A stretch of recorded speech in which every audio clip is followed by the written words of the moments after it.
que é a arte de interpretar texto. Estamos na página 107, no capítulo 3 da terceira unidade. Vendo algumas regras de interpretação. Dentro dessas regras, a maneira que podemos utilizar para facilitar-nos a interpretação da Escritura.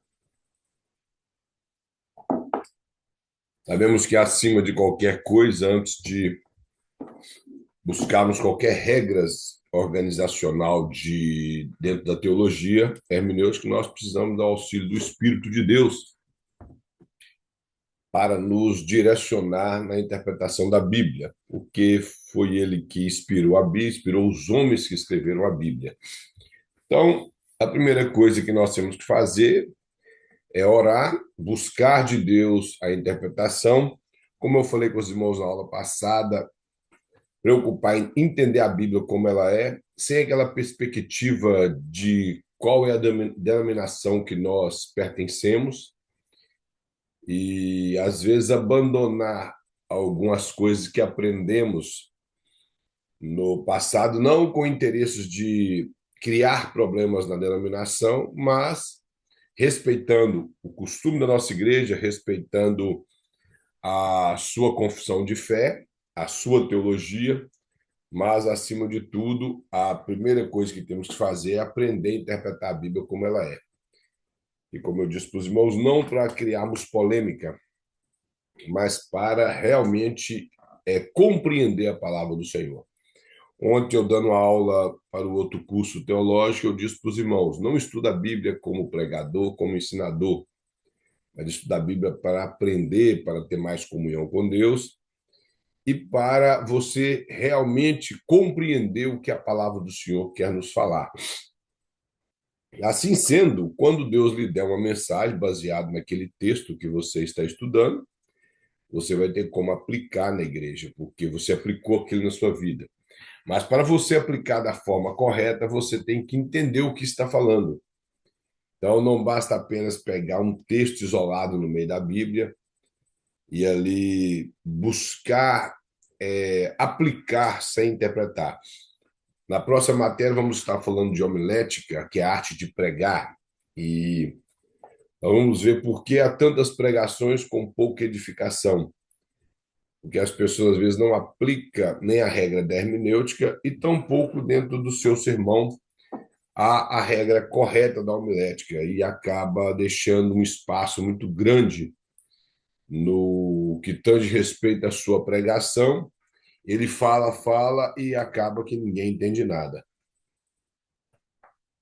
No meio do povo pentecostal, eles costumam vibrar com o timbre de voz do pregador e seus movimentos e recursos de retórica oratória, mas biblicamente acaba ficando vazio.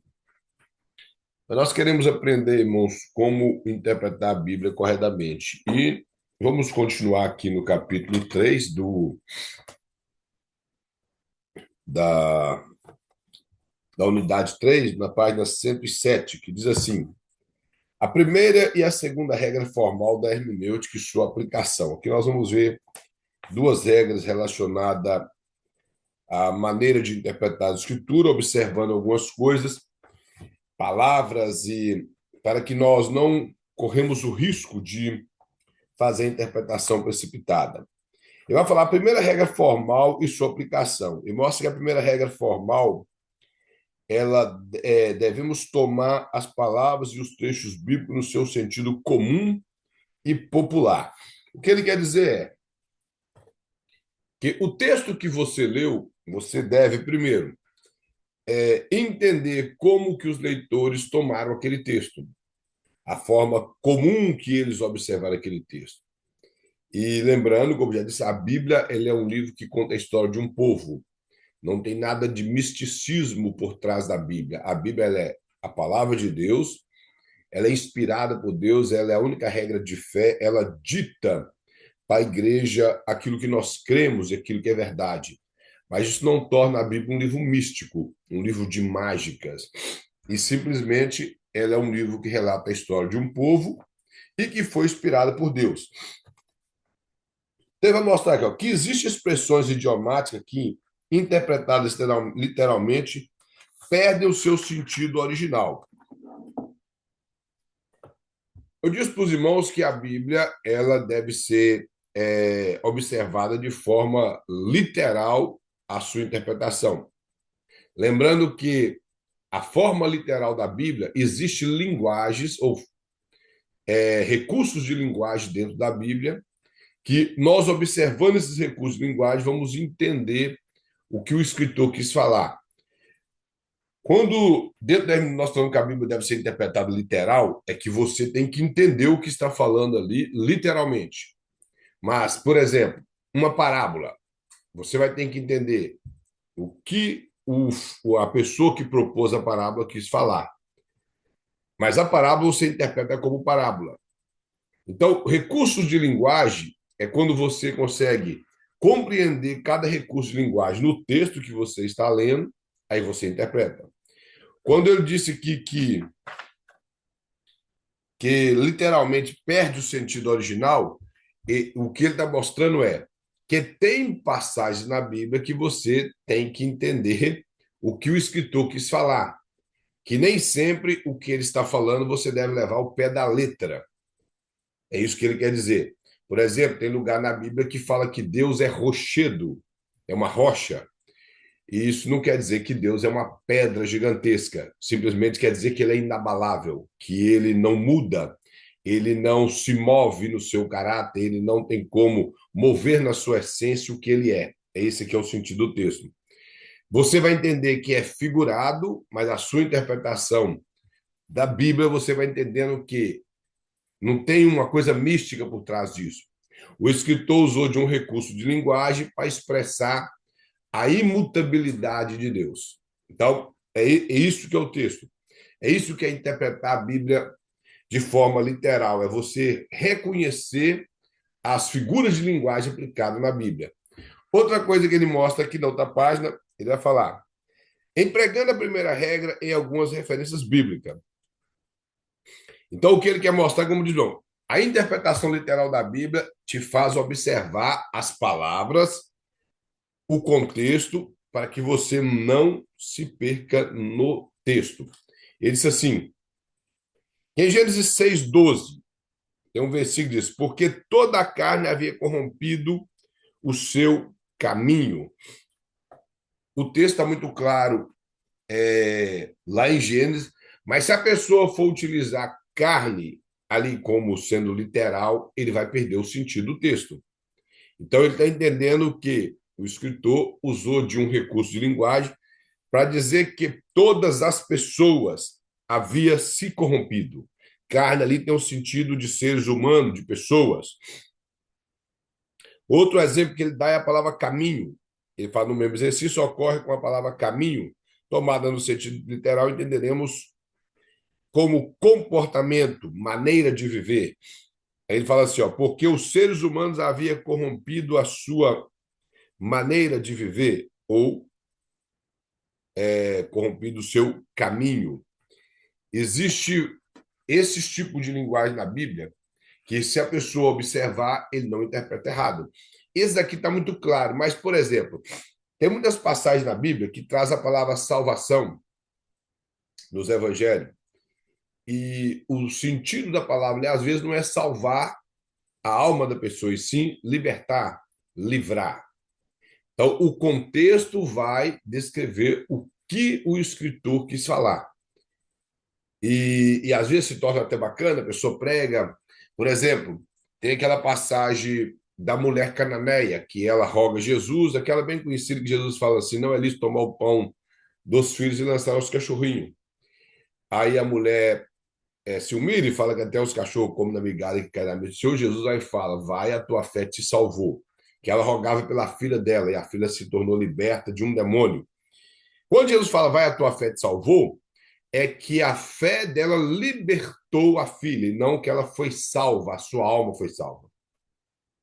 Possamos entender que talvez a mulher se tornou salva, ela confessou e foi salva, mas o texto em si está dizendo que a filha foi liberta, houve uma libertação e não a salvação da alma.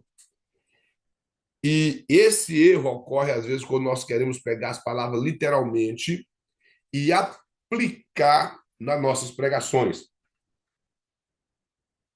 O texto aqui de Gênesis, capítulo 6, o comentarista não mostra no livro, mas quando nós estudamos os livros poéticos, nós falamos a respeito de alguns recursos que a Bíblia usa para expressar a respeito de Deus. E em Gênesis 6, fala que Deus se entristeceu, melhor, se arrependeu de ter feito o homem. Aí as pessoas têm esse debate, que lá em Números fala que Deus não é homem para que minta, nem filho do homem para que se arrependa. E não observando o contexto, eles acabam fazendo um certo paradoxo com essas duas passagens. E a passagem não é paradoxal em nada. Quando nós entendemos que existe um recurso de linguagem chamado antropopatia e antropomorfismo, antropopatia é quando nós aplicamos os nossos sentimentos na pessoa de Deus. Por exemplo, Deus entristeceu, Deus se alegrou e Deus irou. É a maneira que os escritores conseguiram expressar a reação de Deus em determinadas ações nossas. E quando nós também aplicamos a Deus partes do corpo humano, esse é o sentido antropomórfico. Quando nós, por exemplo, entendemos que Isaías fala que as mãos do Senhor não estão encolhidas porque não possa salvar, e nem os seus ouvidos agravados para que não possa ouvir. O salmista fala que aquele que habita o esconderijo do Altíssimo, a sombra do Onipotente descansará. São aplicações da parte do corpo humano em Deus para que nós venhamos a ter um conhecimento daquilo que o escritor quer transmitir. Da mesma forma, quando nós falamos que Deus se arrependeu de ter feito o homem, ali o sentido seria que Deus se entristeceu e não que arrepende, como se Deus tivesse que arrepender de alguma coisa. E lá em Números também, quando fala que Deus não é um homem para que se arrependa, quer dizer que o decreto de Deus não pode mudar. E nem filho do homem para mentir, é porque se Deus mudasse, ele estaria mentindo diante do decreto que ele fez a respeito de Israel. Que se você observar, a profecia era para destruir Israel e riscá-la do mapa. Então Deus havia proclamado que Israel seria uma nação poderosa e de onde viria o Messias. Então Deus não podia mudar isso e tampouco se passar por mentiroso em não cumprir o que ele prometeu. Então, os textos têm que ser observados dentro do contexto e com paciência. Não é simplesmente repetirmos aquilo que nós ouvimos que as pessoas criam e também observarmos palavras apenas. Temos que pegar as palavras e olhar dentro do contexto. E o que confunde muitas pessoas, às vezes, na igreja, é se apegar muito a palavras. Esses dias para trás, houve, dentro da nossa lição de escola bíblica, que ainda está em andamento nesse trimestre, as primeiras lições falava que, a segunda lição, precisamente, falava que Jesus é o Filho de Deus, gerado de Deus. Isso causou um problema muito sério em algumas igrejas, porque o escritor da lição ele não organizou a sua forma de pensar dentro da lição, ele simplesmente expressou de forma teológica e não de forma bíblica. E na forma teológica ele defendeu corretamente que Jesus ele é o Filho gerado de Deus, que ele é co-igual ao Pai em eternidade. Só que ele fechou a questão aí. E existe versículos bíblicos que fala: esse é meu filho amado, hoje te gerei. Está no Salmos 2, versículo 7. É repetido em Atos, capítulo 13, versículo 32. E também em Hebreus, capítulo 1, versículo 5, e Hebreus 5, versículo 5. E cada um desses versículos apresenta essa geração de Jesus de uma forma diferente. Por exemplo, o Salmo 2 está apresentando Jesus gerado como sendo gerado humano no ventre de Maria. Em Atos está mostrando a geração que Jesus é apresentado como o filho que foi gerado por causa da ressurreição. E em Hebreus, por causa da sua importância mais do que personagens bíblicos e também maior do que personagens como anjo. Esse era o sentido. Mas o comentarista utilizou da palavra tigerei e as pessoas criaram um certo problema com o texto em falar que Jesus foi o primeiro ser a ser criado. E Jesus, se ele for o primeiro a ser criado, então ele não é Deus. Ele não é eterno, porque eterno é quem não tem início de tempo, não tem início de dia e nem fim de dias. Por exemplo, nós passamos a ser eternos, porque Deus colocou a eternidade em nós. O nosso corpo é eterno, a nossa alma e o nosso espírito. Os anjos passaram a ser eternos, porque Deus criou os anjos para que eles vivessem eternamente, mas eles não são eternos pelo fato deles não deles ter tido um início de dia. E isso criou um certo problema, porque o povo fixou na palavra que Jesus foi gerado. E não conhecendo o termo original da Bíblia, acaba fazendo certos determinados problemas. Outros versículos que tem na Bíblia, conforme está lá em Apocalipse 3,14, que fala que Jesus ele é o princípio da criação de Deus. Em Colossenses capítulo 1, versículo 15, fala que Jesus é o primogênito da criação. Então, a nossa tendência no português, às vezes, é utilizar a palavra da maneira que nós entendemos na língua portuguesa, e às vezes só em um significado. Por isso que eu, novamente, reforço com os irmãos, eu sei que há uma dificuldade, principalmente se os irmãos nunca estudou nada a respeito de grego, ter essa facilidade para interpretar a Bíblia na língua original. Mas, se forçarmos ter uma boa vontade, vamos conseguir interpretar a Bíblia da maneira correta.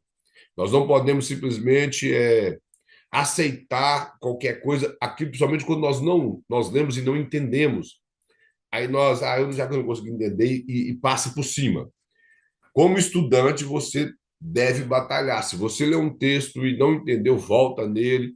Hoje nós temos muitos recursos, nós podemos ir para a internet, temos muitos comentários bíblicos, e principalmente no momento de você pode ir na internet, você pode abrir o próprio Google e escrever a respeito daquele versículo, o que você quer saber, por qual razão aquele versículo foi escrito, o que ele quer dizer, que vai te trazer vários argumentos e você olha aquele que está mais próximo do contexto e te ajudará. Hoje tem um auxílio aí que todo mundo está usando, o chat GPT, que, que inclusive é uma ferramenta muito boa, mas perigosa, porque acaba que as pessoas utilizam dele sem pesquisa. Então, qualquer recurso de internet ou até mesmo de livros fora da Bíblia, ele não pode ficar parte da Bíblia. Nós temos que pesquisá-los, mas ser cauteloso. E todos, pode ser da Assembleia de Deus, de qualquer linha teológica, temos que ser cauteloso. Então, o problema é não observarmos corretamente a palavra e o seu contexto. O comentarista mostra aqui que o termo carne aqui é sinônimo de pessoas. O apóstolo Paulo utiliza em Romanos 13, dizendo que toda alma esteja sujeita à autoridade. Aí nós entendemos alma como essa parte imatéria que nós temos. E, e o que o apóstolo Paulo não está falando não é isso, toda alma, ou seja, todas as pessoas. Alma ali é sinônimo de pessoas. Do mesmo jeito, nós encontramos muitos salmos que traz a palavra alma no sentido de pessoas, ou alma no sentido de parte imaterial do homem. Outras palavras que têm certos significados que nós deveríamos tomar muito cuidado. Por exemplo, a palavra inferno. Essa palavra ela tem conotação diferente dentro da Bíblia. O inferno em si, o termo inferno, com exceção de Mateus, que é a tradução também que nós temos, em nenhum outro lugar da Bíblia retrata inferno como sendo o destino eterno dos ímpios. A não ser em Mateus, que me fugiu a passagem aqui agora, mas eu creio que os irmãos já ouviram falar da passagem que fala assim, que nós não devemos temer aquele que mata o corpo, mas sim temer aquele que mata o corpo e pode lançar a alma no inferno. A palavra inferno ali é a palavra Gehenna, que está designando a morada eterna dos ímpios. Mas a palavra Hades, que inclusive tem naquela passagem do rico e Lázaro, que o rico morreu e foi para o Hades, e o Lázaro morreu e foi para o seio de Abraão, aquela palavra está designando mundo dos mortos.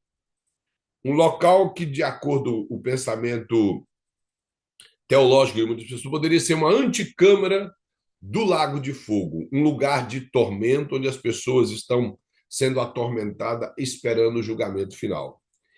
E inferno também tem um sentido de sepultura, que inclusive a nossa tradução inferno é a tradução da palavra Hades ou Sheol, que é uma palavra latina, e no nosso português ela ficou, permaneceu, não houve tradução para ela, permaneceu, e no nosso português, inferno traz um sentido sempre de um lugar de perdição eterna, no nosso português. Por isso que na nossa Bíblia, quando lemos sobre inferno, nós acabamos pensando que é o destino eterno das almas sem Deus. E ainda aquela conotação errada que as pessoas têm, que inferno seria o lugar que o diabo está sentado em um trono e ali ele governa. Isso também não existe. Os demônios estão nos ares. É assim que o apóstolo Paulo ensina e partes da Bíblia ensina. Não existe demônios no inferno, porque o inferno tem conotação de sepultura, de lugar dos mortos e de uma eternidade sem Deus que parece que ainda não foi inaugurada. Então, essa conotação, se você observar o contexto, você vai conseguir entender que inferno ali não tem a ver com um lugar. Os irmãos estão compreendendo? Então, é isso que o Comendense quer mostrar. Você observar a palavra, o contexto e, se possível, entender a linguagem, por que, que ele está usando aquela linguagem. Aí essa parte, irmão, que ele mostra os cuidados aí, está muito bem explicado. É o que eu estou falando aqui. Eu estou mostrando para os irmãos o emprego da palavra e o cuidado. Porque nem sempre aquela palavra também tem a mesma conotação em outros textos. Por isso que você deve observar o que ele quer falar. A segunda regra, ele fala que sempre deve tomar as palavras bíblicas no sentido indicado pelo conjunto de frases. Então, ele vai mostrar aqui, ó, a palavra que eu até falei com os irmãos, que é a palavra salvação, ele fala: quando ouvimos a palavra salvação, o que imediatamente imaginamos como definição é a obra de Cristo no Calvário, que nos trouxe perdão dos pecados. No entanto, essa palavra no grego tem vários significados. Pode ser libertação, livramento, preservação, tirando do perigo e escape do castigo. Ele vai dar um exemplo aqui do livro de Atos, na Bíblia Revista Atualizada do João Ferreira de Almeida, quando cita a passagem que Moisés libertou o povo do cativeiro. Ele fala: ora, Moisés cuidava que os irmãos entenderiam que Deus o queria salvar por intermédio dele. Esse salvar aqui seria libertar o povo e não salvação de alma. É que eu falei com os irmãos antes. Então, nós temos que observar as conotações das palavras para não entrarmos em confusão. E o cuidado que ele fala que nós devemos ter é isso, observar o contexto. Tem palavras que ficam muito claro, mas eu digo porque tem pessoas que na sua primeira a sua iniciativa com a leitura da palavra de Deus fazem. Eu falo porque isso aconteceu comigo. Eu lia muita coisa na Bíblia e eu acabava entendendo dentro da conotação do português que é mais fácil para nós. Por exemplo, eu li a palavra salvar, eu achava que salvar, como eu fui salvo através do sangue de Cristo, eu achava que seria isso. Depois que eu fui entendendo que salvar poderia ser libertar, poderia ser livramento, então tudo isso. E tem passagem na Bíblia que, como Deus vai mostrar aqui, que nós devemos tomar cuidado, que realmente está falando de salvação da alma. Mas todas as vezes que a passagem estiver falando de salvação da alma, vai estar fácil no contexto de entender. Agora, tem um versículo que ele é um pouco ambíguo na Escritura, e isso traz algumas dificuldades para alguns pregadores. Possivelmente você já ouviu o texto de Atos, capítulo 16, Me parece que é o versículo 31, 31 ou 32, que fala: Que farei para me salvar? Aí Paulo, que estava preso, responde: Crê no Senhor Jesus, será salvo tu e tua casa.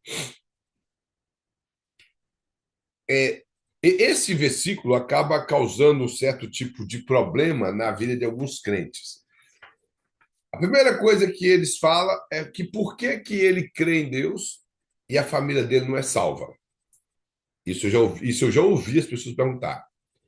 Segundo, o que ele interpreta literalmente. E, acima de tudo, quer fazer doutrina em cima de um livro que tem um relato histórico. A intenção de Lucas, ao escrever Atos, é trazer um relato histórico para nós, e não um relato doutrinário, e nem tampouco teológico. E quando o carcereiro fala assim, o que farei para me salvar, não era salvação de alma, era salvar da punição do imperador sobre a vida dele, porque a cadeia havia se rompido e ele pensou que os presos iriam sair. Porém, como todos os presos estavam lá, ele teria que dar um relatório para o seu maioral, que chegaria ao conhecimento do governador daquela cidade de Filipe, chegaria ao conhecimento do imperador. Isso poderia lhe custar a vida e a vida de seus familiares. Então, quando ele pergunta o que farei para me salvar, o apóstolo Paulo lhe conforta dizendo: crê no Senhor Jesus e será salvo tu e tua casa. Ou seja, se ele depositasse a sua fé em Deus, Deus operaria de maneira que o imperador não iria fazer nada com ele. Aí ele leva o apóstolo Paulo juntamente com Silas para a casa dele e ali ocorre a salvação da alma deles. Mas os pregadores, eles utilizam do texto, crê no Senhor e será salvo tu e tua casa, como esse será salvo tu e tua casa, de uma salvação que ocorreria na vida do homem e estenderia toda a sua família. Isso causa um certo tipo de problema, porque as pessoas acabam perguntando, mas por que que eu aceitei Jesus e os meus familiares ainda não? Primeiro, como eu falei com os irmãos, o texto não é um texto doutrinário, ele é um relato, ele simplesmente está falando, dando um relato do que pode acontecer. Segundo, ele também não é um texto teológico. E terceiro, que na verdade seria a interpretação correta, é que a salvação ali não é da alma, e sim da punição. Então, por isso que eu estou falando com os irmãos que temos que observar e principalmente tentar entender a cultura da época. Sendo assim, vai facilitar na interpretação.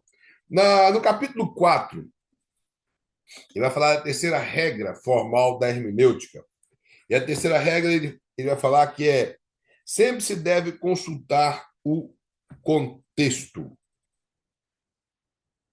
Isso aqui, irmãos, é a parte mais importante da interpretação das escrituras. Existem textos que parece estar muito fácil, mas quando nós estudamos o contexto, vamos ver que nem sempre está falando aquilo que nós lemos e que as pessoas querem aplicar na igreja. Às vezes nós lemos um texto que parece estar tão fácil, mas quando você observa todo o contexto à volta, não é aquilo que sempre foi falado.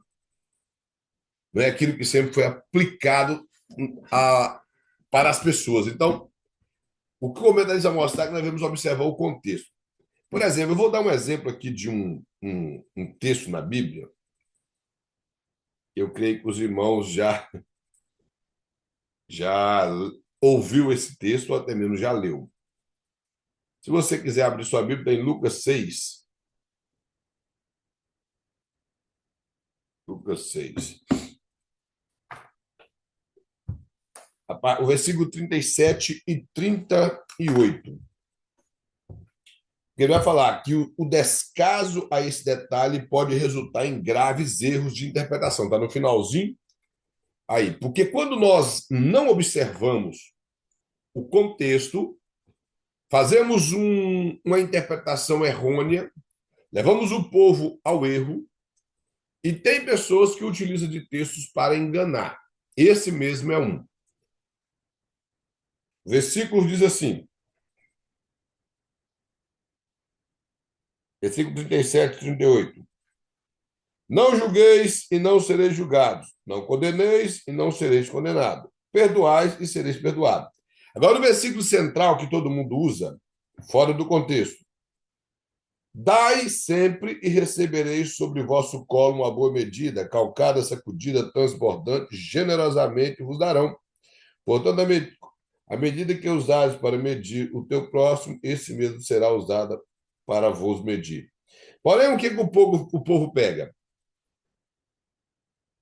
Que você receberá uma medida sacudida, recalcada, né? O salmão sabe recalcar quando pega um saco cheio de, vou colocar, por exemplo, de grão, de alguma coisa, e você bate o pé para abaixar e ele chegar e socar, você sacode ele para balançar para os grãos, chegar no lugar e caber mais espaço, e transbordante, quando você coloca mais. Esse texto ele é utilizado muito para leitura de momento de oferta, que você dá para Deus, então você recebe uma medida sacudida, recalcada, transbordante. Agora, o texto está falando isso. Esse texto ele é citado também em Mateus capítulo 7, que é aquele famoso versículo que todo mundo usa: não julgueis para que não sejais julgado. O versículo 37 fala a mesma coisa, que é a repetição, que nós não devemos julgar para não sermos julgados, que da maneira que nós julgamos ou que nós condenamos, nós também seremos condenados. A maneira que nós deixamos de perdoar, também nós não alcançaremos o perdão. Aí ele vai e mostra que quando nós não agimos de acordo com o versículo 37, ele vai e fala que dai sempre e recebereis sobre vosso colo uma boa medida. Essa boa medida é a medida das coisas erradas que nós fazemos. É disso que o texto está falando. Aí essa medida das coisas erradas que nós falamos vai vir em proporção maior, vai vir recalcada, sacudida e transbordante. Isso aqui não é bênção na vida da pessoa, isso aqui é coisa ruim na vida da pessoa. É quando ele age de forma errada, por exemplo, ele é um fofoqueiro, vai chegar um momento que alguém vai fofocar da vida dele e vai trazer algo de uma proporção maior na vida dele. Ele é caluniador, vai chegar um momento que algum ímpio vai caluniar a vida dele, vai contar mentira a respeito dele, que não vai ter como colher as mentiras. É disso que o texto está falando. O texto não está apresentando que bênçãos vão recair sobre nós de maneira extraordinária e transbordante. Tanto o texto de Lucas como o texto de Mateus é sobre isso que está falando. Quer ver um outro versículo? Deixa eu achar ele aqui, que me fugiu assim da memória. Mas os irmãos vão lembrar desse versículo, que fala: aonde tiver dois ou três reunidos, o Senhor está no meio. Os irmãos lembram desse versículo? Então vamos lá, deixa eu só achar ele aqui.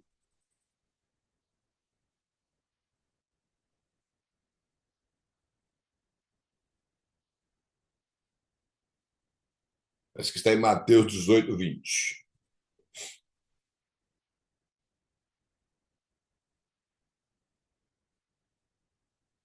Isso, Mateus 18, 20. Portanto, onde se reunirem dois ou três em meu nome, ali eu estarei no meio deles. Beleza. Nós temos uma promessa de Jesus em Mateus 28, versículo 20, que ele fala: eu estou convosco todos os dias. Não estarei, estou convosco pelos séculos dos séculos. Então, há uma promessa de Jesus que ele está presente conosco, que Deus está presente na igreja através do Espírito Santo. O Espírito de Deus é a presença de Deus na igreja. Esse versículo, que onde tiver dois ou três reunidos em meu nome, eu estarei no meio deles, não tem a ver com momento de culto, como os outros pregam. Nós ouvimos constantemente no momento do culto, quem está dirigindo o culto ou quem vai pregar, que fala: Deus está aqui, porque onde tiver dois ou três reunidos, o Senhor está no meio deles. Só que o contexto, quando você lê, o contexto é contexto de reunião para ingressar uma pessoa ou trazer novamente uma pessoa à membresia do corpo de Cristo. Quando a pessoa ele erra, ele comete uma falha e após o pecado dele ser tratado, as pessoas que pertence ao corpo de Cristo, principalmente a liderança, junto com a igreja, vai reconhecer aquela pessoa novamente no corpo de Cristo. É disso que o texto está falando. O texto está falando de momento de culto. Está falando de ingresso de uma pessoa ao corpo de Cristo. E isso é o que o contexto ensina. Por isso que se deve observar o contexto. Eu creio que os irmãos já ouviram esse versículo bastante de sendo ditado. Eu não quero que você fique na igreja julgando as pessoas quando ele fala isso. Nós temos que entender que nem todo mundo sabe isso. Ele aprendeu de alguém, que aprendeu de alguém. Eu tenho dois amigos lá em Fall River que eles têm muito problema com isso. E um dia, um deles é uma irmã, que é a esposa do pastor, uma mulher muito abençoada, uma mulher de Deus, eu conheci ela. Ela dando escola bíblica, então, na simplicidade, ela falou algumas coisas que, como isso aqui, irmão, não é um erro grosseiro, não é heresia. É só a interpretação má do texto que aprendeu de alguém, que aprendeu de alguém. E a pessoa que ela falou era só a interpretação má do texto. Mas os irmãos criam polêmica com isso. Eles criam debates com isso. Então, linhas teológicas, essas interpretações que elas não se tornam heresia, não há necessidade de debater. Quando o microfone vier à sua mão e o texto vier ao caso de você utilizá-lo, utilize o texto da maneira correta. Mas se os irmãos observar o texto, o irmão pode ler todo o texto a partir do versículo 5. O contexto é de receber o irmão no corpo de Cristo. E após esse irmão ser recebido, Jesus o perdoa porque Jesus está no meio. Não é no contexto de culto, e sim de uma reunião para poder receber essa pessoa como membro do corpo de Cristo. Então, essas são as observações que devemos fazer. Observar o contexto.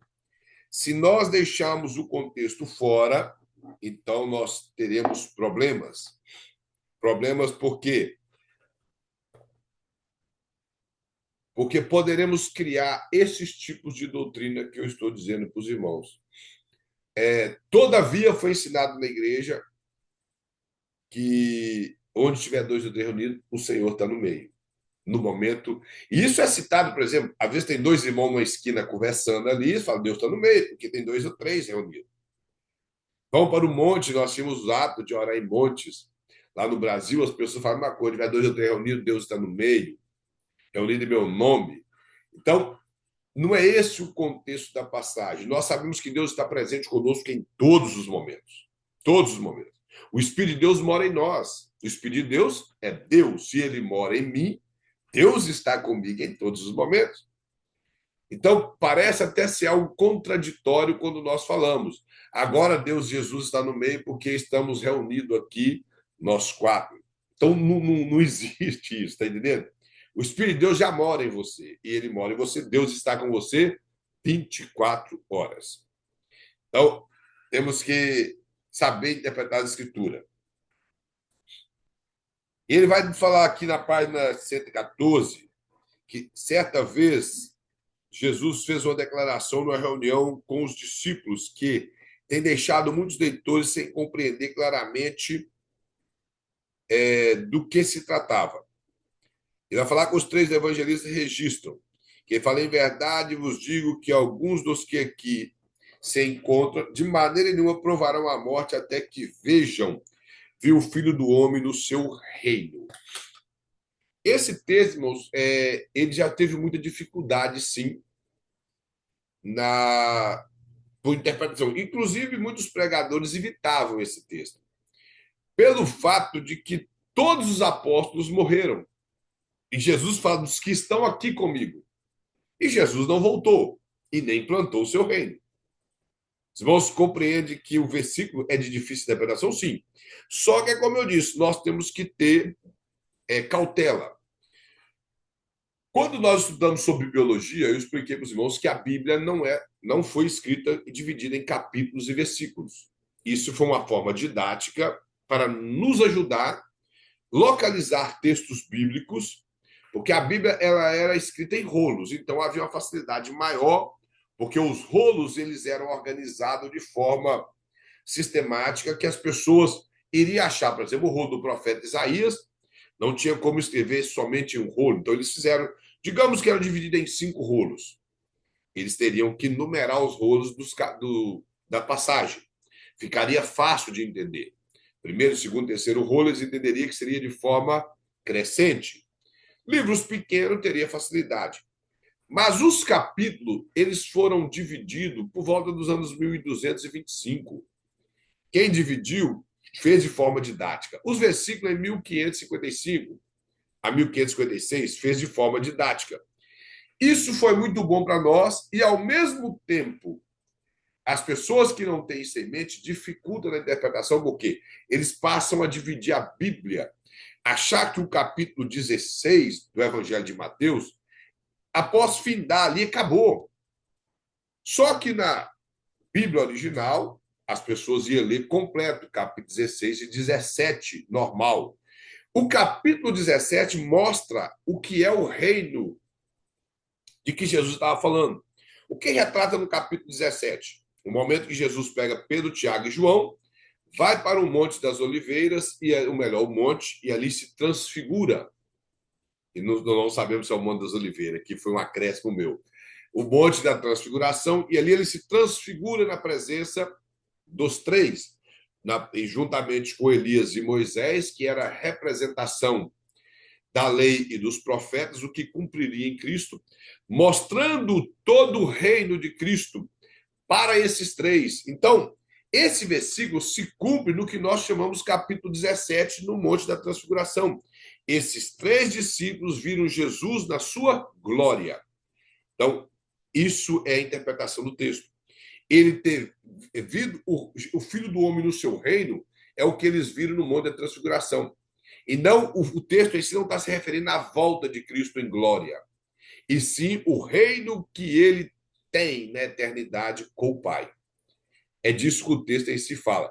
E outra coisa que nós temos que tomar muito cuidado é o termo reino, principalmente o termo reino de Deus. Evangelho de Mateus utiliza a palavra reino dos céus, Marcos e Lucas utilizam o termo reino de Deus. Só que reino de Deus e reino dos céus são sinônimos.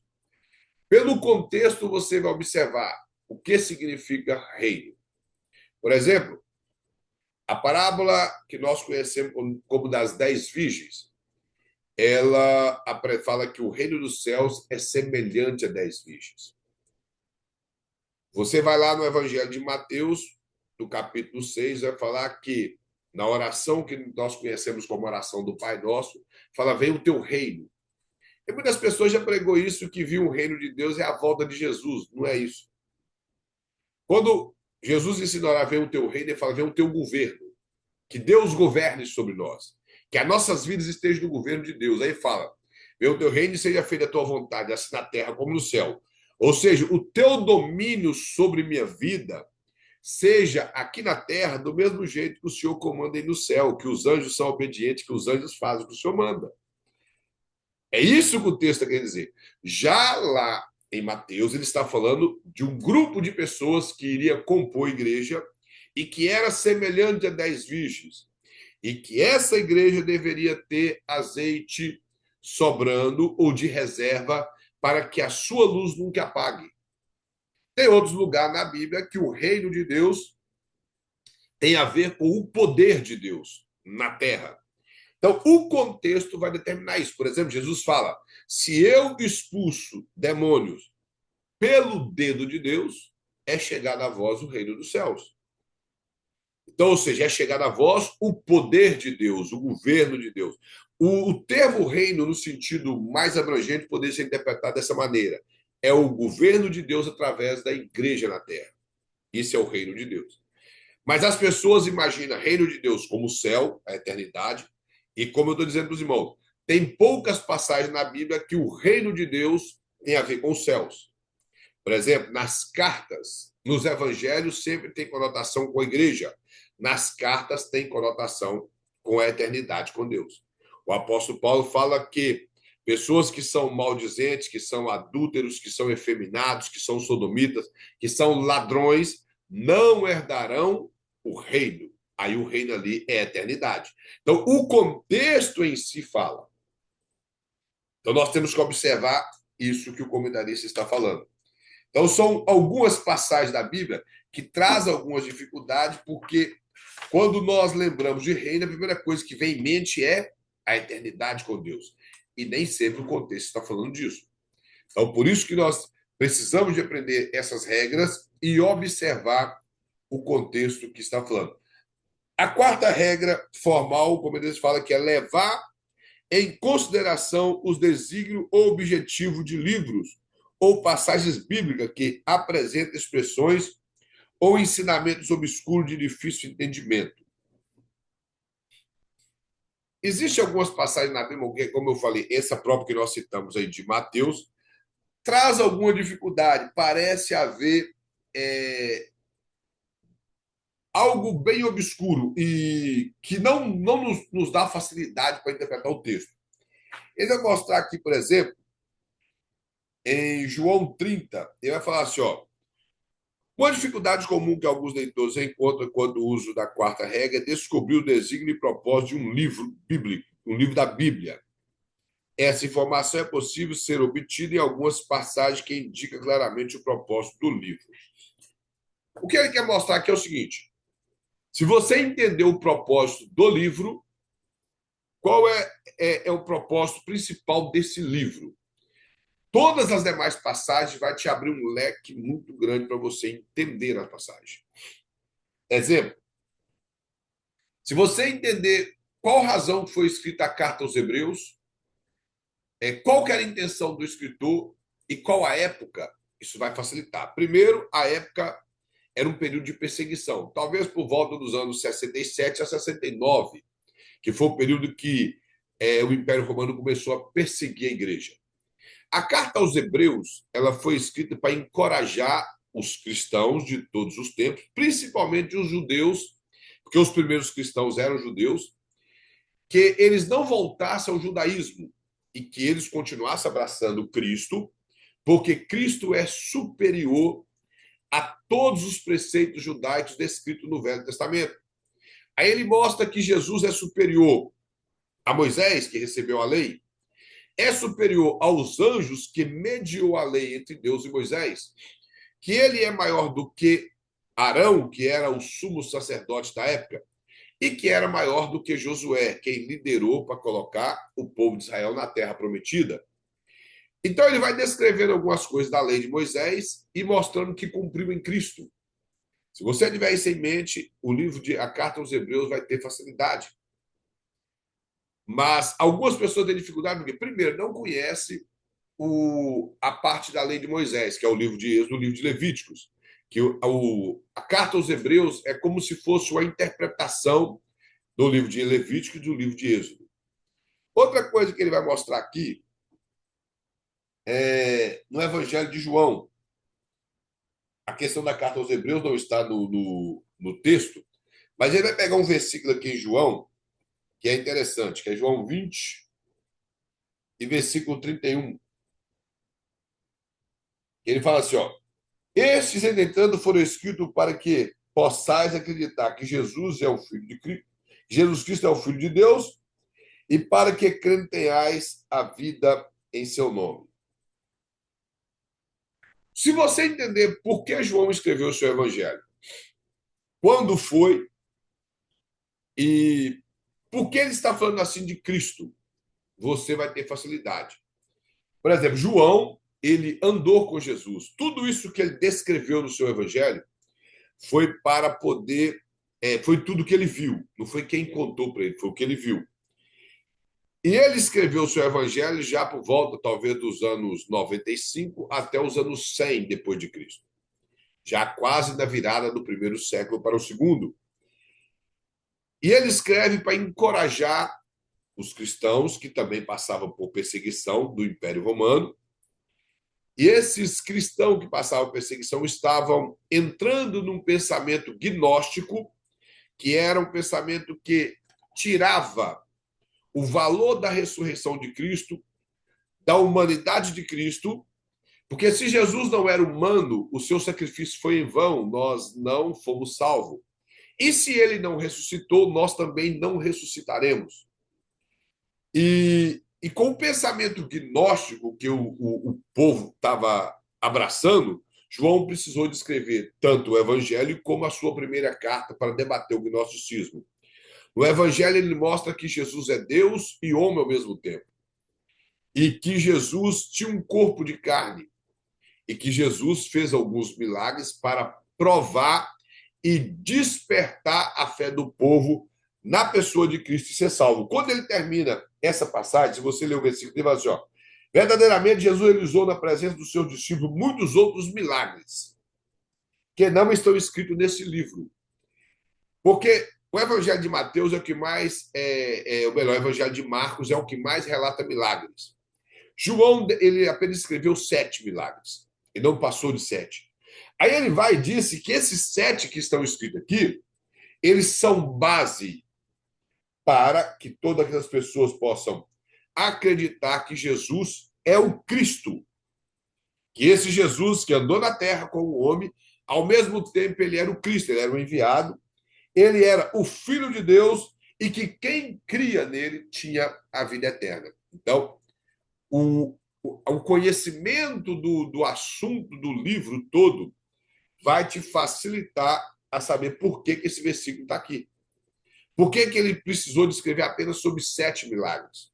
Porque esses 7 milagres, se você olhar, tem conotação com a pessoa de Jesus em relação à sua humanidade e em relação à sua divindade. A preocupação, por exemplo, de transformar uma água em vinho mostrava a pessoa de Jesus como ser humano participando de uma festividade de casamento e, ao mesmo tempo, fazendo coisa que a natureza não permitia acontecer, que ninguém nunca havia feito, transformado uma água em vinho. E, cientificamente, existe um processo enorme para conseguir fazer isso. Com misturas ainda, Jesus não precisou de misturas. Então, foi algo extraordinário. O que João quis mostrar é o poder de Jesus sendo o Filho de Deus sobre a terra. O Evangelho de João, ele apresenta Jesus como Deus. Ele apresenta a divindade de Jesus. Ele é um evangelho mais teológico que de todos os 4 evangelhos. Ele apresenta ele como o próprio Deus. Então, isso facilita. Outra passagem que ele mostra é a carta de Coríntios, a primeira a Coríntios. Em 1 Coríntios, eu costumo dizer que a carta de 1 Coríntios é uma das cartas mais fáceis de ser interpretada. Se você detectar o problema, você vai detectar a solução. Então, você vai ter facilidade muito grande de interpretação. O capítulo 10 aqui, que ele mostra aqui, que é um pouco difícil, do versículo 1 até o versículo 11, é a passagem que Paulo está citando da peregrinação do povo de Israel no Egito. É do Egito até a Terra Prometida. E essas passagens, elas estão contidas em Êxodo e em Números. Se você não observar, não conhecer o Pentateuco, vai parecer que há uma contradição, porque Paulo cita todas elas juntas, e não de forma cronológica. Ele começa falando de Êxodo, entra em Números, e se você pensar, ele vai estar falando da mesma passagem. Ele está fazendo uma junção das duas passagens e explicando. Por quê? Qual era o interesse de Paulo utilizando essas passagens para poder trazer o conhecimento do povo de Corinto? Corinto, você tem que entender, era uma cidade grega, o povo estava apegado à filosofia e alguns costumes pagãos da Grécia, e o apóstolo Paulo está mostrando que, do mesmo jeito que o povo de Israel foi liberto do Egito e peregrinou sobre o deserto, assim aconteceu também com o povo que Jesus resgatou das trevas, dos problemas do dia a dia e transportou para o reino de Deus. Essas pessoas, eles iriam observar o que Deus fez através de Moisés no Egito, que é o mesmo que Jesus fez por eles. E se você observar o texto, vai falar o seguinte: Ele começa, portanto, irmãos, não quero que ignoreis que nossos antepassados estiveram todos debaixo da nuvem e todos passaram pelo mar. Em Moisés, todos eles foram batizados na nuvem e no mar. É claro que se você for pensar aqui, vai falar assim, batizado aqui, o pensamento nosso é o quê? Batismo. E o que Paulo está querendo mostrar é que o povo de Israel, eles tiveram a proteção de Deus e eles nasceram novamente ao passar por esses lugares. Esses lugares de perigo, eles passaram, porque aí o nosso pensamento é batismo, e nós vamos ter conotação com o batismo nosso hoje. E vamos tentar entender se eles passaram, por exemplo, o nosso batismo é um mergulho, e eles, inclusive, passaram em terra seca, eles passaram, o mar se abriu, eles passaram, então eles não passaram debaixo do mar. Aí ele fala que todos beberam da mesma bebida espiritual, que é a rocha que são água. Então ele vai aplicar, se você olhar no versículo 4, que ele está aplicando isso a Cristo. Isso é de forma espiritual e aplicando a Cristo. Então, o contexto vai te ajudar a interpretar o que está falando. E sabendo qual foi a regra, por que o livro foi escrito daquela forma. Outra coisa que o comentarista não colocou aqui, que nós temos que ter, é observar. Qual é o ponto principal do livro?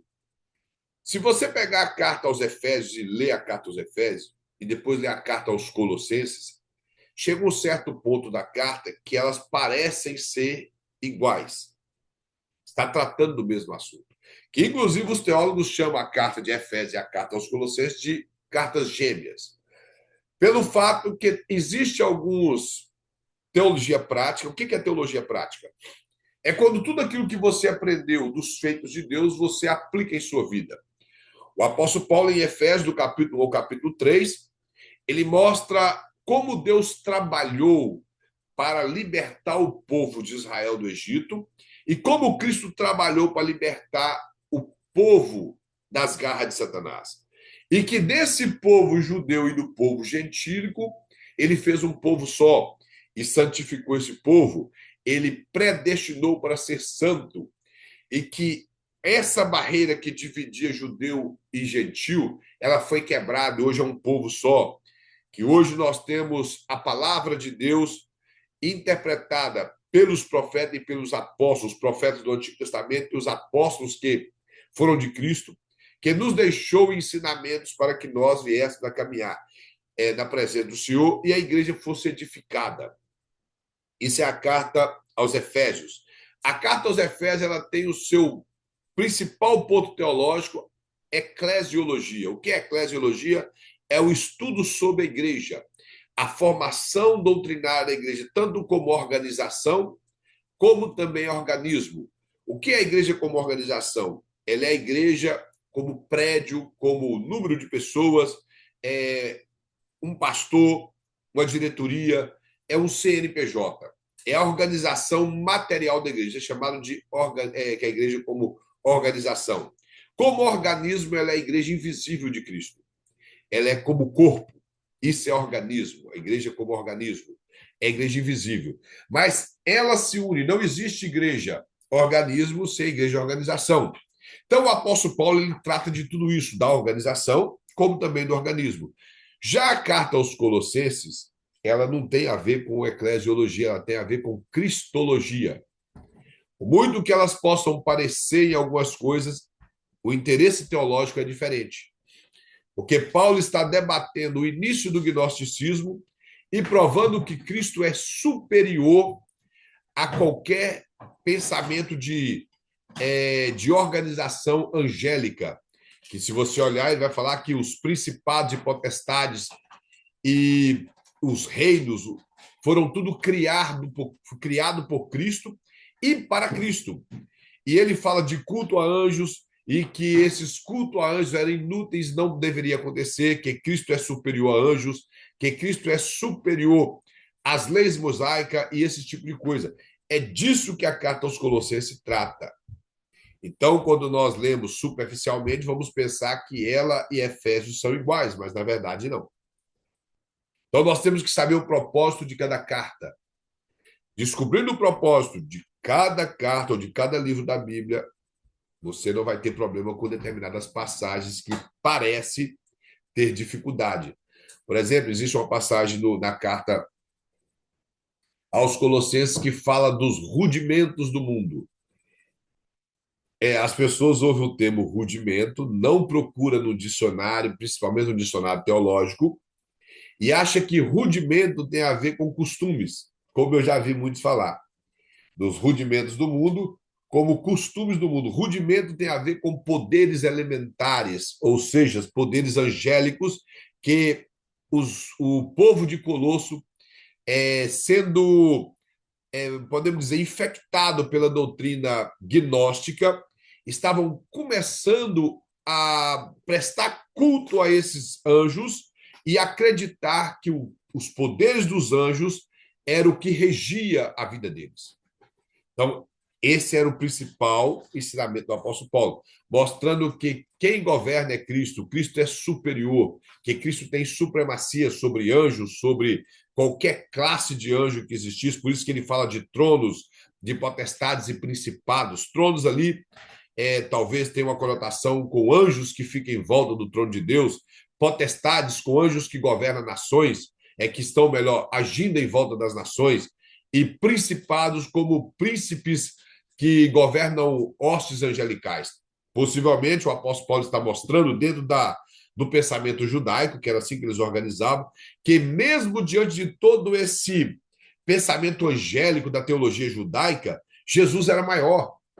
Esse é o interesse da carta. Mas, se nós pegarmos versículo isolado, vamos simplesmente falar besteira e o povo não vai entender nada. Você pega uma palavra dessa que não é comum no nosso português, o termo rudimento, parece que está no capítulo 3, deixa eu ver aqui, e versículo.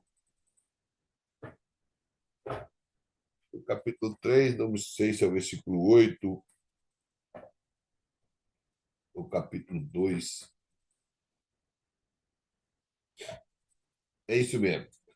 Só que na tradução que eu estou com o alemão, que não traz a palavra rudimento. Versículo 6 fala: sendo assim, da mesma forma como recebeste a Cristo Jesus, o Senhor, também andais nele, tendo sido alicerçado e edificado nele, firmados na fé, como foste instruído, para que transbordem a ação de graça a Deus, tendo muito cuidado para que ninguém vos escravize, e vãs e enganosas filosofia, que se baseia em tradições humanas e falsas religiosidade deste mundo e não em Cristo, pois somente em Cristo habita corporalmente toda a plenitude de Deus, assim como em Cristo estais aperfeiçoado.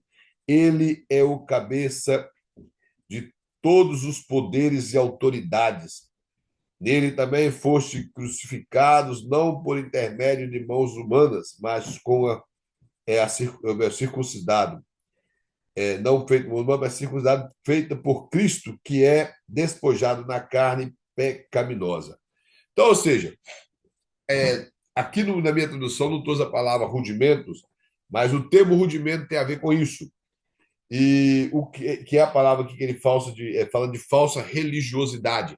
Por que nós sabemos disso hoje? Porque algumas descobertas, principalmente em biblioteca gnóstica, entenderam que o termo rudimento era muito utilizado pelos gnósticos para designar seres angelicais. Então, nós temos que saber interpretar a Bíblia dessa forma, entender por que a Bíblia foi escrita, por que aquele livro foi escrito.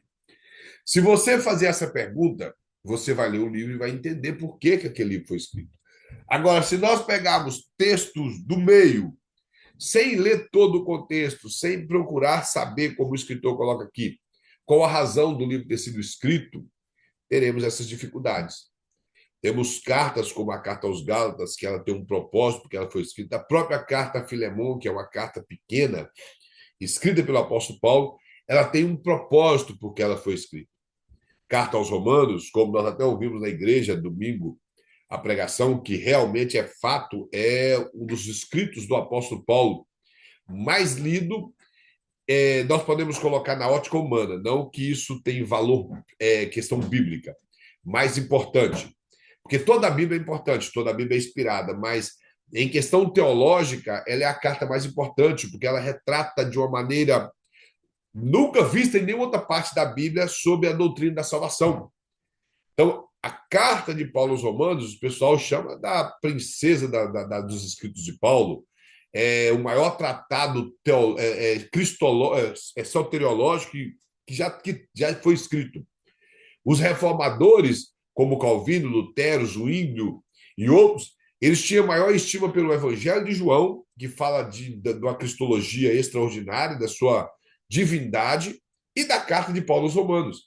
Lutero chegou até a exagerar, dizendo que se toda a Bíblia fosse apagada e existisse apenas o Evangelho de João e a carta aos Romanos, todos poderiam chegar ao pleno conhecimento da salvação sem preocupação alguma, em reconhecer a Trindade, a divindade de Cristo, debater as heresias e ter conhecimento do plano da salvação, porque realmente esses dois, eles apresentam Cristo e a salvação de maneira nunca vista. Então, esses tipos de coisa que você observa na Bíblia te facilita a interpretação. E você não vai ficar agarrado com versículos que parecem às vezes ser contraditórios, porque você vai estar estudando a Bíblia toda e vai entender o propósito do porquê que foi escrito daquela forma. Como eu já falei com os irmãos uma vez na sala de aula, lá na igreja, na igreja do pastor G.A., que existe, por exemplo, nos evangelhos, algumas passagens que parecem ser contraditórias. Nós vamos ter tempo de explicar aqui, mas parece ser contraditório, mas não são. Por exemplo, o Evangelho de Mateus, quando retrata a respeito do cego de Jericó, ele fala de 2 cegos. E Lucas e Marcos falam de 1. Mas não há contradição nisso. Inclusive, se a Bíblia fosse um livro feito por mão de homem, por que não seguir uma regra igual? Se eu fosse escrever alguma coisa a respeito de Jesus e depois já houvesse o escrito do nosso irmão Jean, eu ia copiar dele para ficar igual. Eu não ia preocupar em fazer essas diferenças. Agora, por que Mateus falou que são 2 cegos?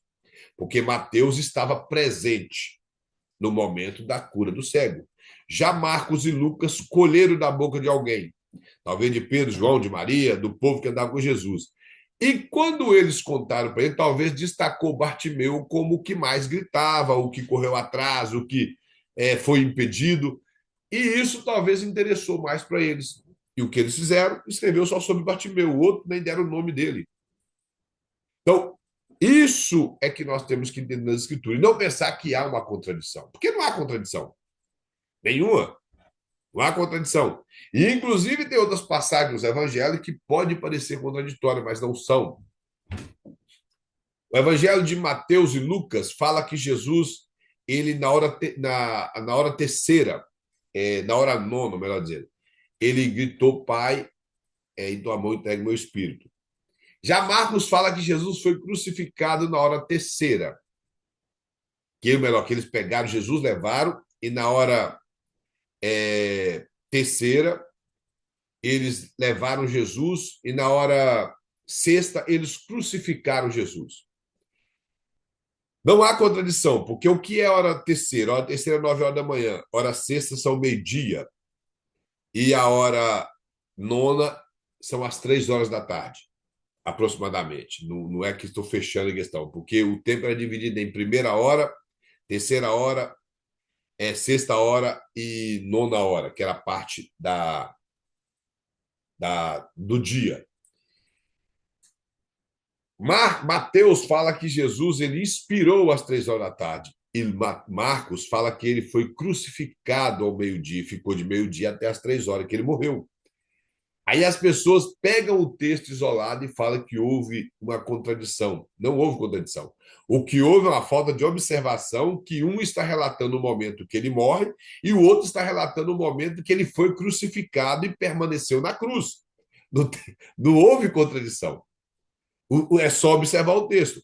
Um fala, Jesus foi crucificado ao meio-dia e permaneceu na cruz até as 3 horas. E lá ele morreu. Já Mateus e Lucas só preocupam em falar que ele estava na cruz, era a hora terceira, a hora nona, e ele expirou e entregou o seu espírito. Então não há contradição. O que há é falta de interesse de entender as escrituras. E muitas outras passagens da Bíblia que parece ter dificuldade. Mas quando você observa por que o escritor escreveu, quem foi o escritor, se ele esteve presente com Jesus ou não, que isso é muito importante. O Evangelho de Lucas, por exemplo, ele já abre mostrando que foi uma pesquisa. Então, ele não esteve presente. Lucas viveu, talvez, não sei, por volta dos anos, já mais do que os anos 40 depois de Cristo, talvez mais de 15 anos depois que Jesus havia falecido, havia morrido e ressuscitado. Então, ele viveu bem depois. E o que entende é que Lucas, inclusive, era uma pessoa nova e encontra com Paulo já velho. Se Paulo viveu, talvez, entre os anos 40 a 45, quando ele se converte, talvez menos, 30 e pouco, que ele permanece 13 anos na Arábia e depois ele começa a obra missionária. Ele converteu pouco depois da crucificação e da ressurreição de Cristo. E Lucas, ele aceita a Cristo bem na segunda viagem missionária de Paulo, já havia passado anos. Então, havia passado anos da morte de Cristo. Ele colheu da boca de pessoas. Esses detalhes vai te facilitar entender o texto. O livro de Atos, o Evangelho de Lucas, ele é um processo de pesquisas do evangelista Lucas, do doutor Lucas, para compor tanto o Evangelho de Lucas como o livro de Atos. Isso implica que tudo o que ele escreveu foi de fontes que ele passou, principalmente todo o Evangelho. Já o livro de Atos, ele, até o capítulo 17, isso também é coisa que tem que ser observado no texto, ele está colhendo de fontes. Do capítulo 17 a seguir, ele passa a fazer parte da viagem missionária de Paulo, da sua segunda viagem. Então, tudo o que ele escreve do capítulo 17 para frente é o que ele viu, o que ele presenciou. Tudo isso facilita na interpretação do texto. E esse tipo de coisa você aprende lendo a Bíblia, primeiramente, e comprando comentários bíblicos. Você tem que investir, é a verdade, tem que ser dita, no seu ministério. E para investir no seu ministério, você tem que comprar livros, estudar, tem que ser assim, senão não tem como aprender. E principalmente comprar livros de hermenêutica para você ampliar melhor o seu conhecimento na arte de interpretar. Existem vários livros. Eu acho isso aqui muito resumido. Eu já mostrei para os irmãos, eu tenho um livro aqui de hermenêutica que olha a grossura desse livro de hermenêutica. Então, é um livro enorme. Esse livro aqui ele tem um recurso histórico de como a hermenêutica desenvolveu, e vários desses recursos para te ajudar a interpretar a Bíblia. Não estou dizendo que você tem que comprar esse, mas você pode comprar muitos outros livros. Existem vários livros hoje de hermenêutica. Eu mesmo, quando eu estudei com um livro fininho de hermenêutica, mas, inclusive, era um livro muito rico dos assuntos principal da hermenêutica. Esse é um livro mais completo, que vai retratar de todas as escolas de hermenêutica, como o escritor preocupou em mostrar aqui o desenvolvimento na história a respeito das interpretações bíblicas. E hoje, irmãos, isso é importante porque hoje, devido a muitas interpretações erradas, faz com que nós não venhamos a errar nessas interpretações. Esses dias um rapaz me mandou um áudio, na verdade um vídeo, de um pregador da Assembleia de Deus antigo, que inclusive eu devo ter ouvido naquelas fitinhas cassete mais das 40 pregações dele, e eu gostava bastante. Para mim, sempre foi um excelente pregador. Porém, algumas interpretações, principalmente escatológicas, dele ficou congelado no tempo. Ele já chegou a pregar, isso nós estamos falando por meados dos anos 80, ele falar que, devido ao aquecimento global, naquela época isso era muito falado, e principalmente era um ponto muito forte dentro da escatologia, que é as profecias futuras para se cumprir, isso é escatologia, tratados futuro, e isso é o que todo mundo cria. E ele falava o crescimento global, a camada de ozônio, as geleiras descongelando. Aí ele chegou a afirmar que chegaria um tempo que Copacabana, Terra do Flamengo, Botafogo, ela seria engolida pelo mar. Mas está lá até hoje. Está lá até hoje. Não aconteceu.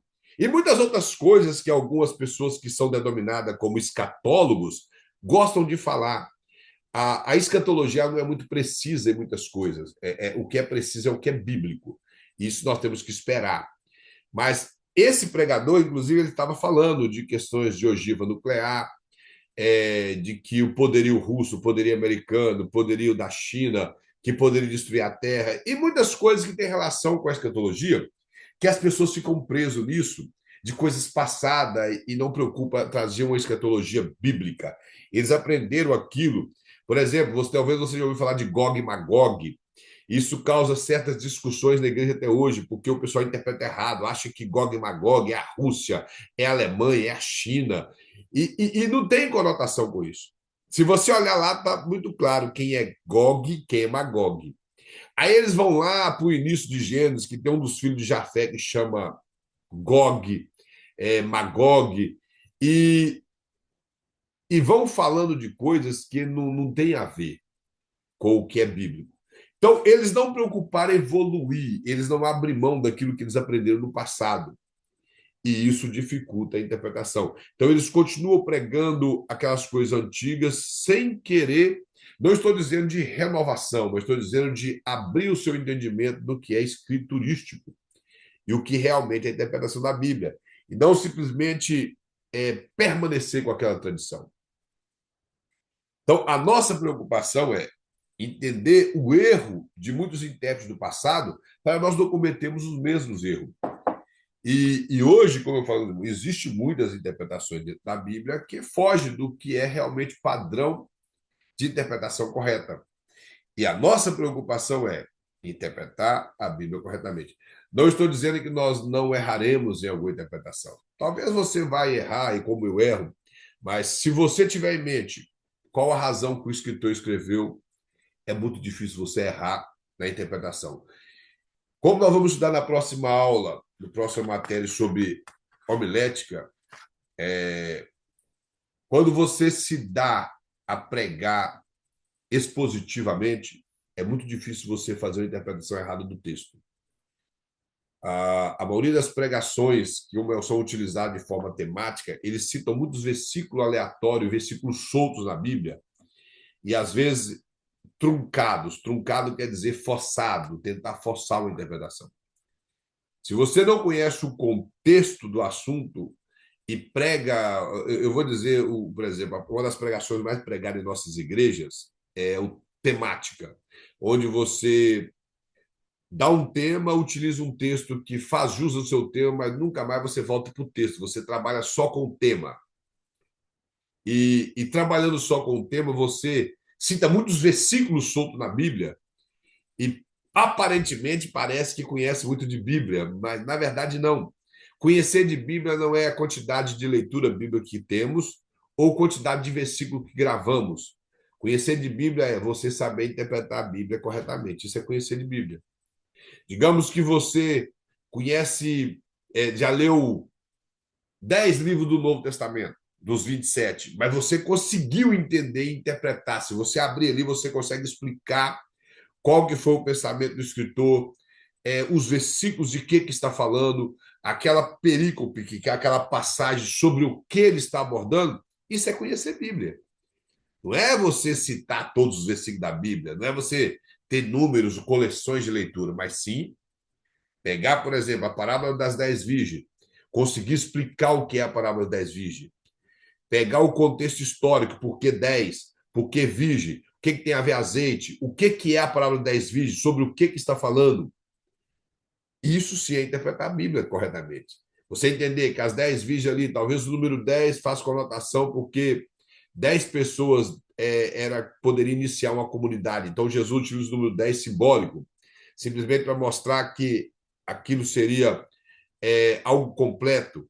Por que virgens? Porque o que eram essas 10 virgens? Que as pessoas pensam que era 10 noivas. Então, ninguém casa com 10 noivas. No mundo árabe, as virgens eram companhia de honra. Ali estava falando de um casamento. Tudo isso vai facilitar, se você entender. Que tem pessoas que nem sabem que ali está falando de um casamento, simplesmente acha que era só uma festa. Ali era um casamento e as virgens eram damas de honra. Então, isso facilita. Para nós terminarmos, a quinta regra. E na próxima aula nós terminamos a nossa matéria. Lembrando, irmãos, que nós precisamos já de fazer o pedido do nosso livro. Vou colocar no grupo, que precisamos fazer o pedido. A quinta regra, irmãos, que sempre se deve consultar passagens paralelas. O que é passagens paralelas? Por exemplo, você às vezes lê uma coisa lá em Gênesis e existe alguma passagem em Salmos ou no livro de Neemias, de Esdras, que está corroborando com aquela passagem que às vezes está explicando ela melhor. Então, esse tipo de coisa vai te ajudar a compreender melhor a Bíblia. Passagens paralelas é isso. Eu até citei na aula passada o exemplo que está lá quando o apóstolo Paulo, ainda jovem, esteve presente na morte de Estevão. E pessoas que eu já vi pregando falar que a roupa que foi colocada aos pés de Paulo foi porque rasgaram a roupa de Estevão e arrancaram a roupa dele, arrancando, julgaram aos pés de Paulo, mas não era isso. Lá no capítulo 22 fala que as testemunhas foi quem tiraram a roupa de si mesmo para não sujar de sangue e depositou aos pés do apóstolo Paulo como testemunha que estariam indo apedrejar Estevão. Então, as passagens paralelas nos capacita a entender melhor a Bíblia. Como eu falei, a melhor regra é que a Bíblia interpreta a Bíblia. Ele vai mostrar aqui paralelas de palavras, nós temos que preocupar com isso também. Por exemplo, significado de uma palavra que ela está em outro lugar e que ela possa te ajudar a interpretar a Bíblia. Vou dar um exemplo aqui. Na primeira carta de João, capítulo 5, tem um versículo que é muito citado pelas pessoas, com uma conotação completamente errada. Lá fala assim: que quem é de Cristo, o maligno não lhe toca. Está lá no texto. O maligno não lhe toca, ou o maligno. Só que a palavra grega ali é o maligno não lhe detém. Deixa eu achar aqui o versículo. 1 João, capítulo 5. Deixa eu ver se é o versículo.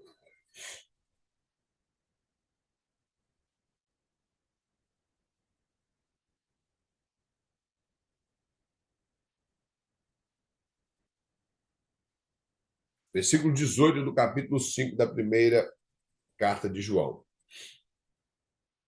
Lá fala assim: ora, sabemos que todo aquele que é nascido de Deus não é escravo do pecado.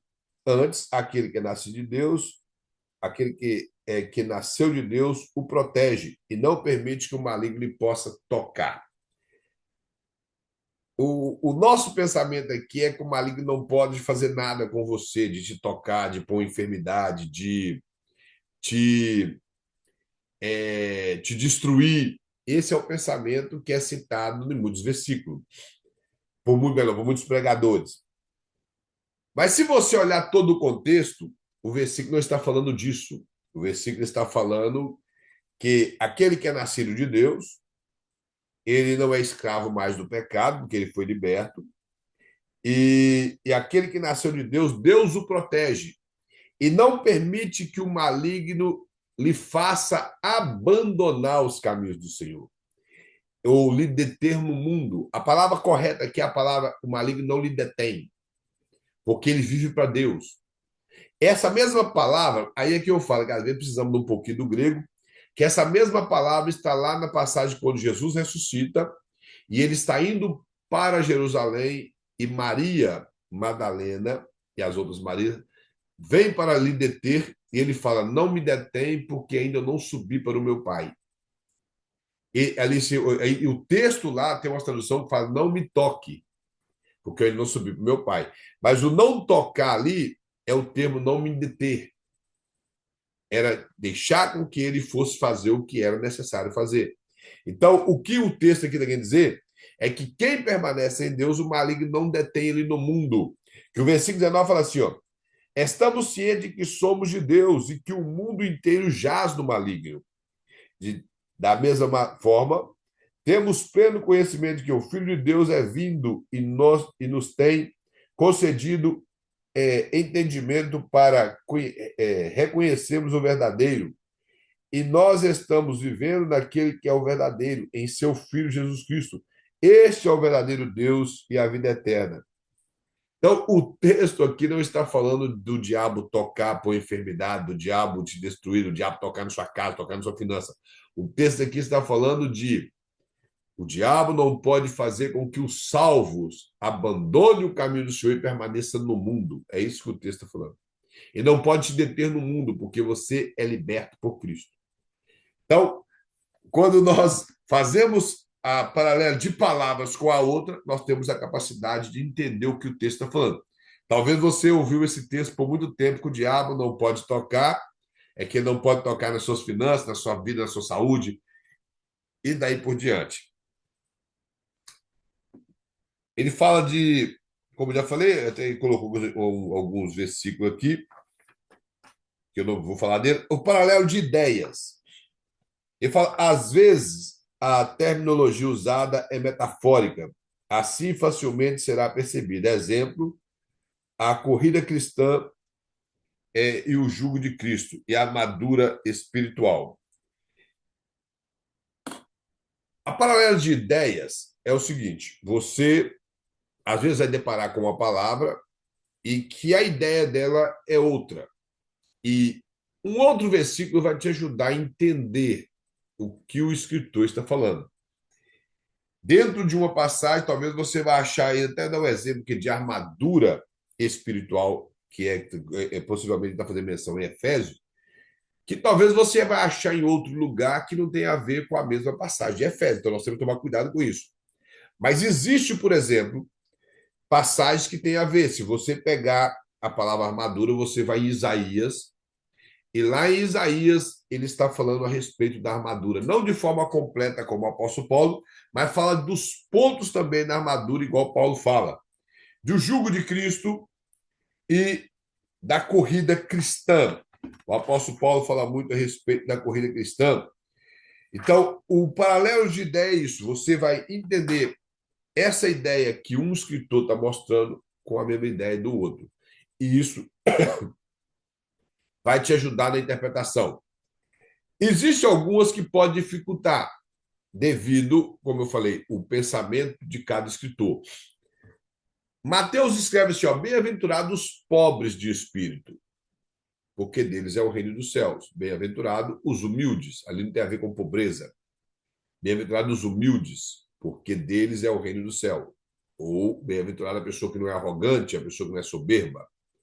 Lá em Lucas fala bem-aventurados os pobres, e ele não fala mais nada. Só que, qual é a paralela de ideia? Que o pobre é de espírito, e dele é o reino dos céus.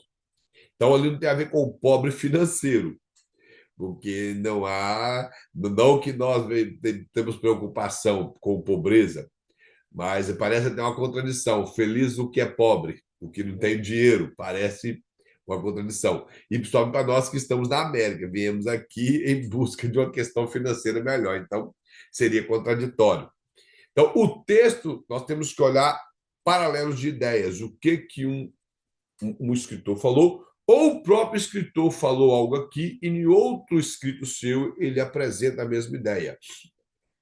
Vou dar um exemplo aqui, que eu sei que é meio complicado, principalmente no meio pentecostal.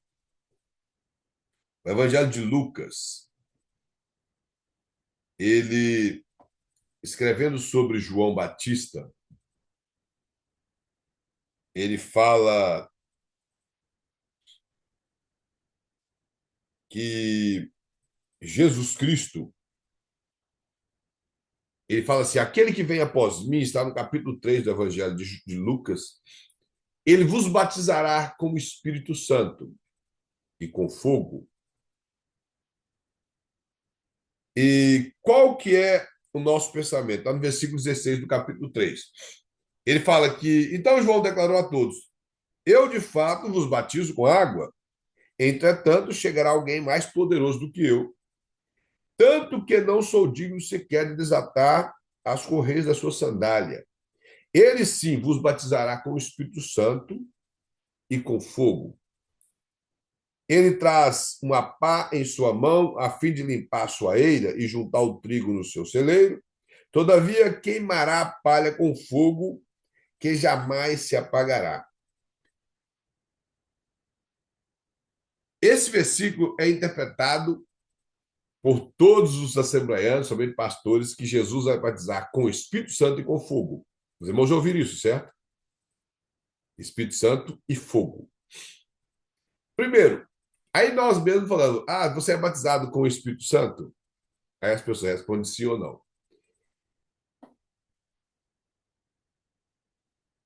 Lucas, que escreveu o Evangelho, ele também escreveu Atos. E em Atos ele explica, ele falando de João, a mesma passagem que ele cita lá em Lucas, ele também cita no livro de Atos. E o interessante é que ele não traz a palavra fogo. Ele fala assim: portanto, João de fato batizou com água. Entretanto, dentro de poucos dias, vós sereis batizados com o Espírito Santo. Ele está citando a mesma passagem que ele citou lá. Qual é a razão que ele não citou a palavra fogo? Os irmãos estão compreendendo? Eu não vou falar para os irmãos para evitar de um certo problema. Mas isso é uma coisa que deve ser observada no texto. Esse seria o paralelo de ideia. O que que Lucas, por que que ele falou fogo lá no Evangelho e no livro de Atos ele não utilizou Espírito Santo e fogo? Então, isso requer ideia. Por quê? Nós aprendemos que somos batizados com o Espírito Santo e com fogo, porque o Espírito Santo, às vezes, traz uma simbologia bíblica de fogo. Mas nessa passagem aqui, o Espírito Santo não é fogo. Nessa passagem não é. E eu creio que quando nós somos batizados, nós realmente somos pessoas queimadas por Deus, queimadas pelo poder do Espírito Santo. Por isso nós somos pessoas que desembocamos aquilo que nós recebemos do batismo em línguas estranhas, em uma língua que nós não aprendemos em faculdade alguma e que é desconhecida do nosso vernáculo, do nosso raciocínio. É algo realmente do Espírito Santo. Quando Jesus ali está falando de vos batizará, o Evangelho de Lucas, com o Espírito Santo, ali é salvação. Salvação. Não é esse batismo que nós cremos. No Evangelho, é salvação. Se você olhar o contexto, as pessoas que se arrependem, eles serão batizados, eles serão salvos. E os que não arrependem, passarão pelo fogo. Então, o fogo ali, eu falei que não ia falar, mas vou falar. O fogo ali não tem conotação de poder de Deus, e sim conotação de juízo. É só você olhar o contexto, que fala que ele tem a pá sobre a mão, que separa o trigo, os salvos, da palha, os não salvos. O trigo coloca no celeiro, a palha no fogo que não apaga. E vê que a conotação é de juízo, porque palha queima rápido e o fogo apaga, mas ele está dizendo que o fogo não apagará. Isso é bíblico, não sou eu que estou inventando. Eu, de maneira alguma, quero que você entre em contradição com os ensinamentos que nós aprendemos no passado. O que eu quero é que você aprenda Bíblia. A conotação de ideia de Lucas, que foi escrever os dois, ele deixa muito claro que o batismo ali com o Espírito Santo é uma coisa e o batismo com fogo é outra. O batismo com o Espírito Santo é a salvação e as bênçãos da salvação, inclusive você falar em línguas, que é bênção da salvação. E o fogo ali tem a ver com o juízo, com a separação do trigo da palha. Mas nós aprendemos por muitos anos que fomos batizados com o Espírito Santo e com fogo. Maravilha, nós não precisamos de entrar em contradição contra ninguém. Mas o paralelo de ideia do próprio escritor que escreveu o Evangelho e escreveu Atos mostra que há uma diferença. Cá em Atos, ele fala que já é uma conotação com o batismo, que ele fala que não muito depois desses dias seria batizado com o Espírito Santo. 10 dias depois que Jesus foi levado ao céu, o Espírito Santo desceu sobre o povo em línguas estranhas, batizando em línguas estranhas. Aí alguém vai falar assim, mas lá fala que houve língua como que de fogo.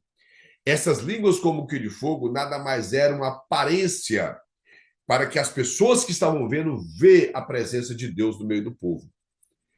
A conotação do texto de Lucas tem a ver com juízo. Então, esse tipo de coisa nós temos que observar. Isso não vai mudar nada quando você ouvir alguém pregando e falar, Deus vai com o Espírito Santo com fogo hoje. Você acredita e vê que você vai ser renovado, vai ser batizado com o Espírito Santo. Isso não muda nada. Mas a conotação do texto não é essa. Então, são coisas que nós criamos e vamos repetindo, repetindo, repetindo. E nós, se queremos aprender a Bíblia, temos que largar esse tipo de tradições que nós aprendemos e abraçar com a Bíblia. Não para nos tornarmos pessoas frias, não para nos tornarmos pessoas que queremos ficar discutindo na igreja e tampouco nos tornarmos pessoas chatas. Porque existe aquela pessoa que aprende um pouquinho de coisa e se torna chato na igreja. Não é para isso. É para que você aprenda realmente a Bíblia. Então, o paralelo de ideia é esse, é você pesquisar e saber o que o escritor realmente quis falar. Olha várias passagens da Bíblia, pega aquele assunto e vê como ele é falado em outra parte da Bíblia. Isso vai te ajudar. Para nós terminarmos os paralelos gerais, os paralelos de ensino gerais. Vai falar que uma interpretação clara das Escrituras exigirá consultar o ensino geral de toda a Bíblia sobre o assunto. Em toda a Bíblia, o leitor encontrará textos referentes ao termo como a existência de Deus, a divindade de Cristo, a trindade, a salvação e castigo dos ímpios. O que o escritor quer mostrar é que nós, como estudantes da Escritura, devemos estudar toda a Bíblia. Primeiro Testamento, que nós chamamos de Velho, como o Segundo Testamento, que nós chamamos de Novo Testamento. A Antiga Aliança e a Nova Aliança têm que ser estudadas por completo. Você não pode desistir, não pode abandonar, tem que estudar toda a Bíblia. É estudando toda a Bíblia que você vai ver todos os paralelos bíblicos que te ajudará a interpretar a Escritura. Não parando em versículos isolados, não estudando a Bíblia com aquele pensamento, como eu falei com os irmãos, do que você aprendeu dentro da sua igreja, mas estudando a Bíblia com o pensamento de que eu quero aprender a Bíblia e não aprender a tradição, as questões dogmáticas que as igrejas implantaram. Eu sei que isso que eu falei com os irmãos a respeito do Espírito Santo e com fogo, eu tive muita dificuldade com isso quando a gente vai aprendendo mais a Bíblia. Tive muita dificuldade. E até que eu aceitei quando ouvi o paralelo de Lucas, que o próprio Lucas que escreveu, ele mostra uma separação do Espírito Santo com fogo, quando ele dita em Atos que realmente foi o acontecimento da descida do Espírito Santo e do batismo, que não há a palavra fogo. E aí eu fui ver a conotação do Evangelho de Mateus, que ele também cita essa passagem, que tem a ver com a pregação de João Batista, que estava determinando para os fariseus e saduceus que se eles não mudassem de vida, eles seriam como palhas que estariam sendo queimados de um fogo inextinguível. Bem, vamos que Deus abençoe os irmãos. Lembrando que teremos mais uma aula e precisamos de fazer o pedido do nosso livro. Como ficamos combinados, na quarta aula seria bom os irmãos fazer o pagamento. Antes era entregar em mãos, mas precisamos de fazer o pedido do próximo livro, para que tenhamos tempo de entregar nessa semana, para que os irmãos possam estudar, para que no dia, me parece que é dia 3, os irmãos já estão com o livro em mãos para iniciar a nossa aula no próximo dia 3. Amém? Oremos ao Senhor. Pai eterno, Deus bendito e santo, mais uma vez somos gratos ao Senhor por mais uma aula que se finda e por mais um dia, meu Pai. Que o Senhor continue abençoando os teus filhos e tua filha, meu Deus, nesse momento, dando sabedoria, ó Pai, mais e mais a palavra e capacitando, ó Deus, teus filhos a compreender as verdades bíblicas, não para que possamos criar, ó Pai, disputas, mas para que possamos aplicar em nossas vidas. Seja com cada um, ó Deus, guardando lá, guardando a vida de todos, o ministério, e continua fortalecendo em nome de Jesus. Irmãos, que Deus em Cristo abençoe a todos. Eu vou ter, irmãos, que criar uma maneira para enviar as aulas. Eu, por alguma razão, não estou conseguindo enviar as aulas via WhatsApp. Talvez eu vou ter que pegar o e-mail dos irmãos e enviar essas aulas através do e-mail. Ainda não amadureci a ideia de criar um canal no YouTube, talvez lá ficaria mais fácil. Mas talvez eu vou ver o que eu faço essa semana e, de repente, se eu conseguir criar esse canal no YouTube, as aulas ficariam lá disponíveis. Talvez assim ficaria mais fácil, não teria necessidade de ficar enviando a aula no grupo, e sim poderia pôr no YouTube, e talvez do YouTube mesmo poderia enviar no grupo para os irmãos. Assim, os irmãos acessariam a plataforma do YouTube. Eu vou pensar nisso aqui na semana e vou ver o que eu faço com os irmãos, porque eu até tenho que tirar essas aulas do computador, porque o computador que eu tenho aqui ele é bem fraco, que foi ganhado pela escola, como eu avisei para os irmãos, a outra escola, e então eu tenho que estar tirando as coisas dele para não encher a memória do computador. Então, Deus em Cristo abençoe a todos, todos tenham uma excelente semana e que a paz de Cristo reine sobre cada coração. Amém.